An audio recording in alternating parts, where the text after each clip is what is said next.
The National Academy of Science is the official advisor to the U.S. government on questions of science. In its publications, it falsely claims that the missing links that troubled Darwin are no longer missing. This is misrepresentation which deceives millions, because after 120 years of exhaustive searching, Darwin's missing links are still missing. Yet this academy and evolutionists continue to perpetuate the mythical theory that man developed from ape-like creatures. Richard Leakey, who is one of the most well-known anthropologists, said that if he were asked to draw a family tree for man, he would just have to draw a huge question mark, because the evidence is too scanty to possibly know man's evolutionary origin, and he didn't think we're ever going to find it. To aid and abet evolutionary concepts, artistic depictions have gone beyond ethical boundaries. Despite having no foundation for the ape-to-man theory, scientists and artists continue to dupe the public with lifelike but imaginary illustrations. These artists vainly entertain natural progressions of apes to humans and presume their hair color, skin tones, and even facial expressions from no more than a tooth, a piece of bone, or even no evidence at all. National Geographic magazine, which doesn't attempt to hide its evolutionary bias, admits that these fossilized footprints are identical to human footprints.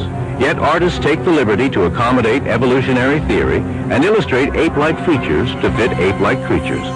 All because biased dating processes insist that these footprints were found in rock layers said to exist before humans. Now, today we have evolutionists who would like us to believe there is solid evidence for evolution. Before the public, they generally create the impression that the evidence is just like solid gold, that man has evolved from some ape-like creature. Dr. Donald Johanson, director of the Institute of Human Origins, discovered Lucy, an alleged ape-to-man missing link. The human family and the ape family diverged and went on their own individual and separate evolutionary trajectories. We don't know precisely what the common ancestor was for that, but we know that it resembles something like what is called Ramapithecus. Ramapithecus. That was formed out of nothing but a fragment of a jaw and several teeth. And for many, many years, Ramapithecus was held up as our ape-like ancestor. But now Dr. Pilbeam at the Yale-Harvard Peabody Museum, when I interviewed him, he said, "We have found about 40 of these creatures now, some of them fairly complete, and they are not on the direct line to becoming man at all. They're more like an orangutan." Dr. Pilbeam of Yale, who first claimed that Ramapithecus was an ancestor of man, now suggests that it isn't. Yet evolutionists continue to cite Ramapithecus as an ape-man link. Another so-called missing link, Java Man, was concocted by Eugene Dubois when he found an ape-like skull fragment, and then 50 feet away he found a human leg bone. However, just before he died, Dubois confessed that he also found 2 human skulls at this same location, and he admitted that the skull fragment belonged to a gibbon and not to an ape man.